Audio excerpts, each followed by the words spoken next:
This has been a great year for WWE in general, but especially for its premium live events, the biggest of which have undergone a major upswing in quality. But unfortunately, this improvement wasn't always extended to the B shows. Hello there, my very good friends, I'm Andy from What Culture, and here are 10 things WWE wants you to forget about 2023. Number 10. B stands for boring. We shouldn't be entirely surprised that 2023's B-level PLEs haven't hit quite as hard as their bigger brothers. They are B-level PLEs after all, but considering the great job WWE did with Backlash, for example, in Puerto Rico, it was disappointing to see some of the other smaller brands falling short. The Payback and Fastlane 1-2 punch combo didn't rock anybody. The shows acted as confirmation that a certain Vince McMahon tradition is continuing under Triple H, that being the fabled summer slump between SummerSlam and Survivor Series. Even Money in the Bank, which somehow contrived to promote a merely okay Gunther match, was rescued by the white-hot last 10 minutes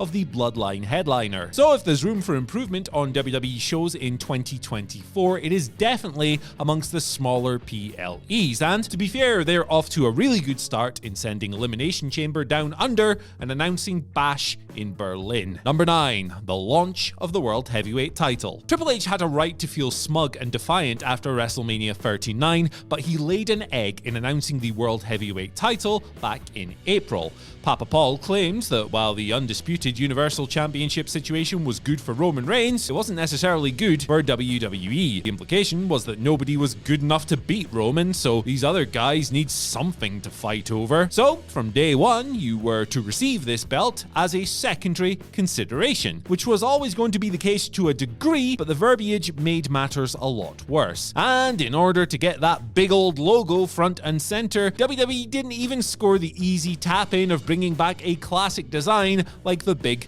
gold belt. The new design was ugly, like somebody had taken a big embossed dump on an elegant design, which hardly helped matters either. Number 8. The World Heavyweight title in general. Even less ideal than the way the WHT was launched was the idea of a prominent title defended regularly in matches that shot for greatness, existing at the same time as Gunther's wonderful reign as Intercontinental Champion. You simply cannot try to promote something as a workhorse belt when you've already got a better version sitting over here, which is a big part of why Seth Rollins' run has kind of flopped. Now, Rollins has hardly worked bad matches this year, but none of his World Heavyweight title defenses are going to trouble many Match of the Year lists, and his resume was absolutely smoked by Gunther, who is unquestionably the stronger champion on Raw. This, coupled with Rollins' transformation back into an earnest workhorse type, was a regression back to 2019. The reign did absolutely nothing to turn around the perception that the World Heavyweight title was a consolation prize,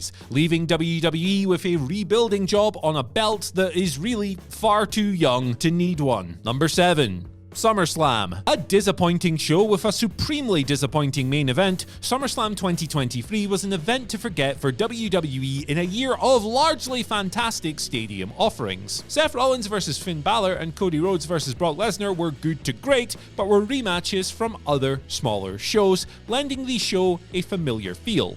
Elsewhere, Ronda Rousey vs Shayna Baszler was a flop of an MMA rules bout and a poor idea for the setting, worked in a boring version of a style that WWE fans just don't really care about. Gunther vs Drew McIntyre was good, and both guys rule, but it probably isn't even cracking Gunther's top 5 for the year. And the main event was almost a parody of the Roman Reigns format. A whole load of absolutely nothing for 25 whole minutes before the obligatory shenanigans kicked in. It saw Jimmy Uso turn on his brother. It felt for a while like the cherished Bloodline saga had gone the way of the NWO in 1999. Number 6. The lack of a youth movement. It's a long-running point at this stage, and we are certainly much improved from the days of when bloody Goldberg could rock up and inexplicably become world champion, but the lack of a youth movement on mainline WWE television, not NXT, remains a little worrying. Roman Reigns and Cody Rhodes are both 38. The former might not even return to a full-time role. Seth Rollins is only 37, but has pretty much done it all. LA Knight is extremely over, but he is also 41, and so is Damian Priest, whose Judgment Day stablemate Finn Balor is a year older.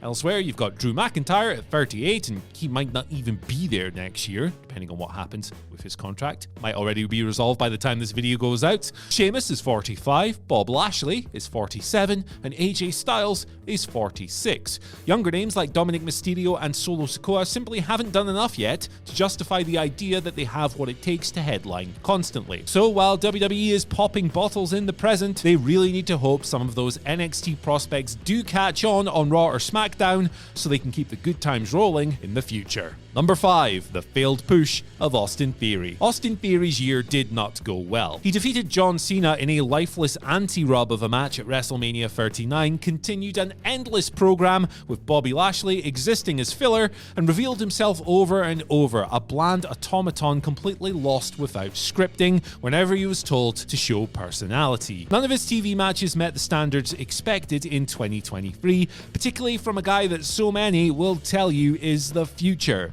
Mechanically tight but utterly soulless, he has been a real letdown. There's still time for Theory to turn it around at 26, but if Austin Theory is the future of WWE, the output so far just isn't matching expectations. Number 4, Gable Steveson kinda sucking. WWE has already invested quite a lot into making Gable Steveson a thing. The Kurt Angle comparison was not a good idea from day one, but his Great American Bash debut showed what happens when a high-level athlete doesn't translate to pro wrestling.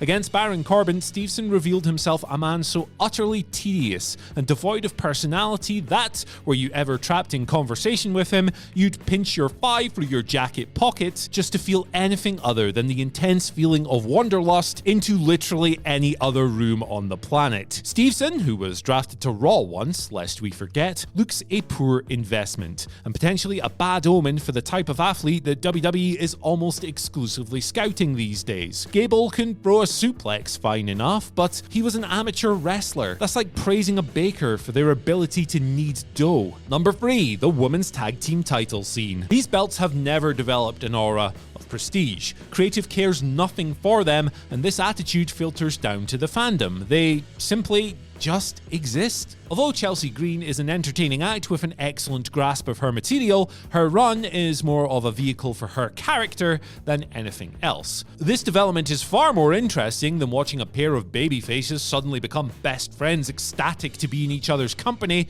but the rot set in a long time ago. But at least Chelsea and Piper Niven offer a different dynamic than Raquel Rodriguez, who unfortunately has spent most of her time on the main roster making random friends more frequently than 90% of the AEW roster. There's an easy solution to this. WWE should permanently transfer the titles to NXT, which promotes more women's wrestling than any other brand. Parity and representation are good things, but the belts currently are a hollow exercise in optics that drastically undermine the point WWE is pretending to make. Number 2. The boring bits. After learning the lesson of his rehiring spree, in which multiple wrestlers were brought back in late 2022 to diminishing returns, Triple H has spent 2023 mostly working with what he already had. The effect of this disciplined approach was felt on many episodes of Raw, since it felt like members of the Judgment Day wrestled combinations of Cody Rhodes, Kevin Owens, and Sami Zayn every single week. That wasn't even a feeling or hyperbole, it was literally true for months and months on end. WWE has been coherent,